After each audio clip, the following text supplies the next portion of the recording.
تخیل کا خاتمہ، اروندھتی رائے، انہوں نے یہ کتاب لکھی ہے۔ مصنفہ نے یہ مضامین اس وقت لکھے جب بھارت نے ایٹمی تجربات کیے۔ انہوں نے اس پر شدید تنقید کی اور کہا کہ جو ملک کروڑوں غریبوں کو روٹی نہیں دے سکتا، وہ ایٹمی طاقت بننے کا جشن کیوں منا رہا ہے۔ اس کتاب میں وہ قوم پرستی، سرمایہ داری، مذہبی جنون اور عدم برداشت جیسے مسائل پر گہری بصیرت دیتی ہیں۔ اس کتاب کے 5 اہم نکات ہیں۔ پہلا، ایٹمی طاقت یا تباہی۔ مصنفہ کہتی ہیں کہ ایٹمی طاقت کا مطلب اصل میں انسانیت کی تباہی ہے، نہ کہ فخر کا مقام۔ تخیل کا خاتمے کا مطلب ہے کہ اب ہم ایسے ہتھیار بنا چکے ہیں جو زمین کو مکمل طور پہ تباہ کر سکتے ہیں، اور اب ہم امن، محبت یا ترقی کا خواب دیکھنے کے قابل نہیں رہے۔ دوسرا مضمون ہے غربت اور منافقت۔ مصنفہ سوال اٹھاتی ہیں کہ بھارت جیسے ملک میں جہاں لاکھوں بچے بھوک سے مرتے ہیں، وہاں اربوں روپے ایٹمی ہتھیاروں پر خرچ کرنا کہاں کی عقل مندی ہے۔ یہ ایک جھوٹی شان ہے۔ تیسرا موضوع ہے قوم پرستی کا فریب۔ وہ کہتی ہیں کہ مذہب، نسل یا قوم کے نام پر لوگوں کو گمراہ کرنا سب سے خطرناک عمل ہے۔ جب قوم کی آڑ میں انسانوں کو دبایا جاتا ہے، اقلیتوں پر ظلم ہوتا ہے، تو یہ فخر نہیں، ظلم ہے۔ عورتوں اور اقلیتوں کی حالات، یہ چوتھا مضمون ہے۔ مصنفہ کتاب میں بار بار ان طبقات کا ذکر کرتی ہیں جنہیں معاشرے میں مسلسل نظر انداز کیا جاتا ہے۔ وہ سوال کرتی ہیں کہ ترقی صرف امیروں کے لیے کیوں ہے۔ 5واں مضمون ہے سرمایہ دارانہ نظام کی تنقید۔ عالمی سرمایہ داری کو وہ نو آبیات کا نیا روپ کہتی ہیں۔ عالمی ادارے جیسے ورلڈ بینک، IMF صرف بڑے ملکوں کے مفادات کی حفاظت کرتے ہیں، جبکہ غریب ملکوں کا استحصال کرتے ہیں۔ جب ریاست طاقت اور ہتھیاروں کو سب کچھ سمجھنے لگتی ہے تو تخیل، محبت، امن اور انسانیت کا خاتمہ ہو جاتا ہے۔ یہی دی اینڈ آف امیجنیشن۔ میں اس کتاب کے ایک ایک پوائنٹ کو ایکسپلین کرتا ہوں۔ ایٹمی طاقت یا تباہی۔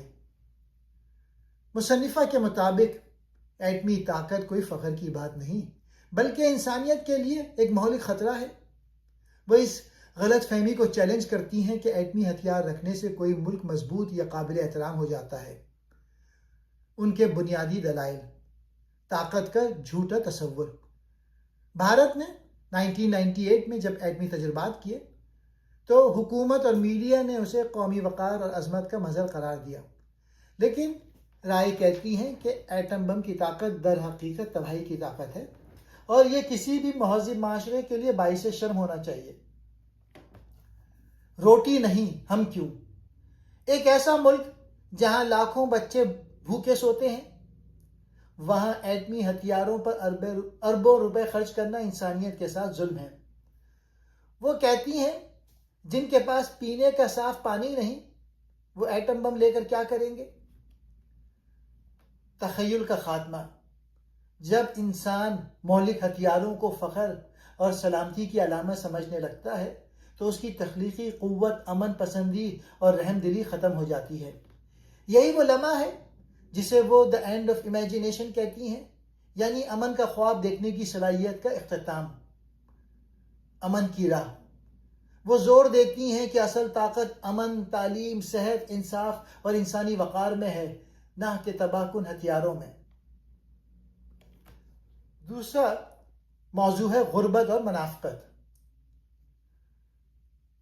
مصنفہ بڑی شدت کے ساتھ بھارت میں موجود غربت اور اس کے ساتھ جڑی ہوئی ریاستی منافقت پہ تنقید کرتی ہیں۔ وہ دکھاتی ہیں کہ کس طرح ایک ملک جو خود کو عالمی طاقت اور ترقی یافتہ کہتا ہے، در حقیقت اپنی عوام کی بنیادی ضرورت کو بھی پورا نہیں کر پا رہا۔ اہم نکات: باہر سے چمک، اندر سے بھوک۔ وہ کہتی ہیں کہ بھارت میں چند گلیمرس شہروں اور اعلیٰ طبقے کی چمکتی زندگی کو دکھا کر دنیا کو متاثر کیا جاتا ہے، لیکن حقیقت یہ ہے ملک کی اکثریت غربت، بھوک، بیماری اور جہالت میں زندگی گزار رہی ہے۔ کھانے کو روٹی نہیں، لیکن مہلک ہتھیار ضرور ہیں۔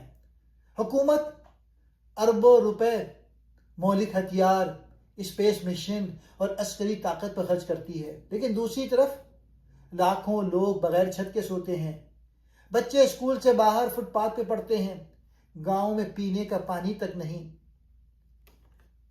ریاستی ترجیحات میں منافقت۔ رائے کہتی ہیں کہ اگر ملک کی اصل ترجیح عوام کی بھلائی ہوتی تو تعلیم، صحت اور روزگار پر سب سے بجٹ خرچ ہوتا زیادہ، لیکن حقیقت میں ترجیح فوجی طاقت، سرمایہ دارانہ نظام اور مذہبی سیاست کو دی جا رہی ہے۔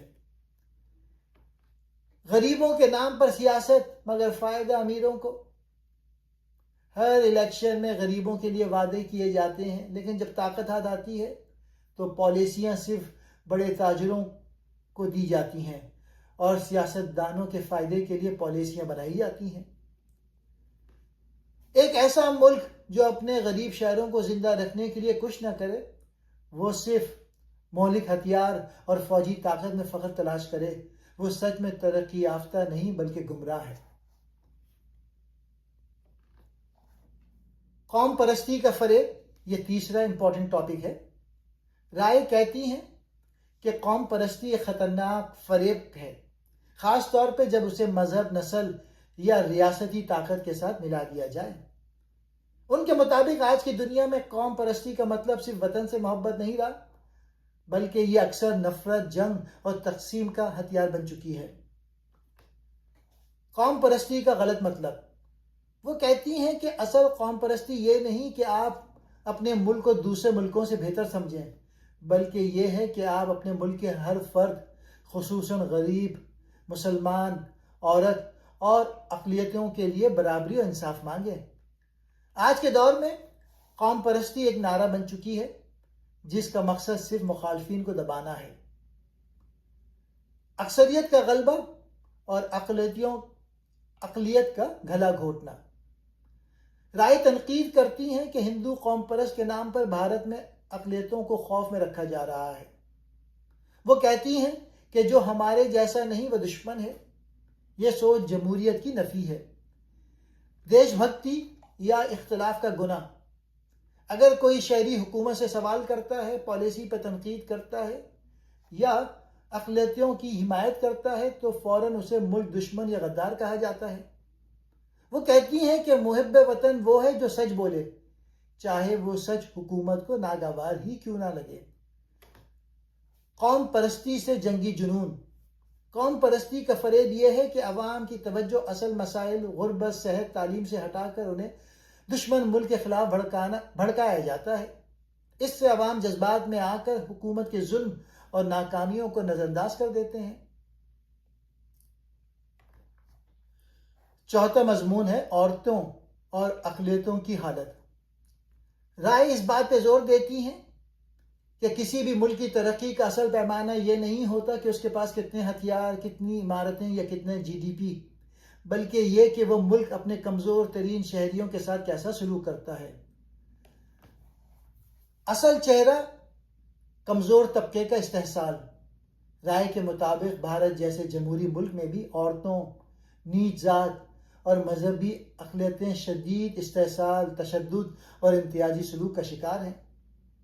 قوم پرستی اور ترقی کے نعرے کے پیچھے انتقاد کی زندگی مزید مشکل بنا دی گئی ہے۔ عورتیں اب بھی شدید سماجی پابندیوں، گھریلو تشدد، عزت کے نام پر قتل اور معاشی انکار کا سامنا کر رہی ہیں۔ رائے کے مطابق عورتیں صرف عزت کے نشان کے طور پہ دیکھی جاتی ہیں، نہ کہ برابر انسان کے طور پہ۔ جب ریاست یا مذہبی گروہ عورتوں کے جسم اور آزادی کو کنٹرول کرتے ہیں تو یہ طاقت کا سب سے خطرناک استعمال ہوتا ہے۔ نچلی ذات۔ بھارت میں ذات پات کا نظام اب بھی زندہ ہے۔ نچلی ذات کو پانی کے کنویں الگ، مندر الگ، قبرستان الگ اور بعض علاقوں میں انسانوں جیسا برتاؤ تک نہیں ملتا۔ وہ کہتی ہیں کہ جب ملک ایٹمی طاقت بننے پر جشن مناتا ہے تبھی نچلی ذات کے بچے گٹر کی صفائی میں مر رہے ہوتے ہیں۔ اقلیتیں خصوصاً مسلمان اور عیسائی۔ رائے کہتی ہیں کہ اقلیتوں کو دوسرے درجے کے شہری بنا دیا گیا ہے۔ مذہبی لباس، عبادات اور حتیٰ کہ ان کے نام پر بھی حملے کیے جاتے ہیں۔ ہندوتوا کے نام پر ایک اکثریتی جنون پھیلایا جا رہا ہے جو اقلیتوں کو مسلسل خوف میں رکھتا ہے۔ رائے کہتی ہیں جب حکومت ان مظالم پہ خاموش رہتی ہے یا خود ان کی پشت پناہی کرتی ہے تو اس کا مطلب ہے کہ ریاست خود ظلم کا حصہ بن چکی ہے۔ جمہوریت کا مطلب صرف انتخابات نہیں بلکہ سب کے لیے مساوی حقوق ہیں۔ 5واں مضمون، سرمایہ دارانہ نظام کی تنقید۔ رائے سرمایہ دارانہ نظام یعنی کیپٹلزم کو نہ صرف معاشی نہ ہمواری بلکہ انسانی تباہی کا ایک نیا ہتھیار قرار دیتی ہیں۔ وہ اس نظام کو نو آبادیاتی سوچ کا جدید چہرہ کہتی ہیں جس میں طاقتور کمپنیاں، عالمی ادارے اور دولت مند حکومتیں غریب قوموں اور عوام کا استحصال کرتی ہیں۔ مصنفہ کہتی ہیں کہ سرمایہ دارانہ نظام میں انسان کی قیمت صرف اس کی صارفیت، کنزیومر ویلیو سے جڑی ہوتی ہے۔ جو چیز منافع بخش ہو وہی باقی رہے گی، خواہ وہ قدرت کا جنگل ہو یا انسان کی جان۔ ورلڈ بینک، IMF جیسے ادارے غریب ملکوں کو مدد کے نام پر قرض دیتے ہیں لیکن ان کے بدلے میں زمین، پانی، بجلی، تعلیم، صحت جیسے شعبے پر قبضہ کر لیتے ہیں۔ زرعی نظام پر حملہ، بڑے کارپوریٹ ادارے چھوٹے کسانوں کو ختم کر رہے ہیں۔ کسان مہنگے بیج، کھاد اور قرض کے جال میں پھنس کر خودکشی پر مجبور ہو جاتے ہیں۔ رائے اسے معاشی دہشت گردی قرار دیتی ہیں۔ ترقی کی غلط تعریف، وہ کہتی ہیں اگر ترقی کا مطلب کروڑوں لوگوں کو بے گھر ہونا، قدرتی وسائل کی بربادی اور چند کمپنیوں کا منافع ہے تو یہ ترقی نہیں، تباہی ہے۔ میگا پروجیکٹ جیسے ڈیم، ہائی ویز یا اسپیشل اکنامک زونز، ان سب کا فائدہ چند امیر لوگوں کو ہوتا ہے جبکہ عام انسان اپنی زمین، پانی اور روزگار کھو بیٹھتا ہے۔ رائے کی یہ کتاب ایک سیاسی، اخلاقی اور انسانی چیخ ہے جو خاموشی سے پھیلتے ہوئے ظلم، جبر اور بے حسی کے خلاف ہے۔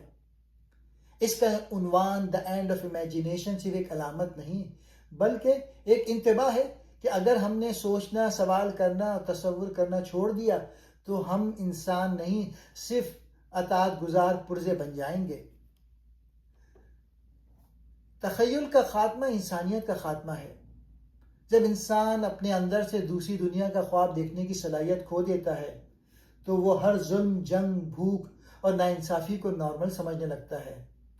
رائے کہتی ہیں کہ ہمیں تصور، تخیل اور مزاحمت کو زندہ رکھنا ہوگا۔ خطرناک ہتھیار، موٹر وے یا چمکتی عمارتیں کسی قوم کو عظیم نہیں بناتی بلکہ اپنے سب سے کمزور شہری کی عزت اور حفاظت ہی اصل ترقی ہے۔ سوال اٹھانا عبادت ہے۔ جو سماج اپنے نوجوانوں کو صرف فرمانبردار بناتا ہے وہ سچائی اور انصاف کا دشمن ہے۔ رائے ہمیں سکھاتی ہیں کہ خاموشی جرم ہے اور سوال کرنا فرض۔ مزاحمت ایک فرض اور ایک امید۔ وہ کہتی ہیں کہ دنیا کے ہر کونے میں جہاں کہیں بھی ظلم ہو رہا ہے وہاں آواز اٹھانا، مزاحمت کرنا اور نہیں کہنا انسان کا سب سے اہم کام ہے۔ چاہے آپ اکیلے ہوں تب بھی سچ کا ساتھ نہ چھوڑیں۔ ایک اور دنیا ممکن ہے، وہ آ رہی ہے اور کسی خاموش دن میں اس کی سانسوں کی آواز سن سکتی ہوں۔ یہ کتاب ہمیں یاد دلاتی ہے اگر ہم نے اپنی سوچ، ہمدردی اور مزاحمت کی طاقت کو کھو دیا، اگر ہم نے طاقتوروں کے جھوٹ کو سچ مان لیا، اگر ہم نے خاموشی کو تحفظ سمجھا تو ہم صرف غلام رہ جائیں گے، انسان نہیں۔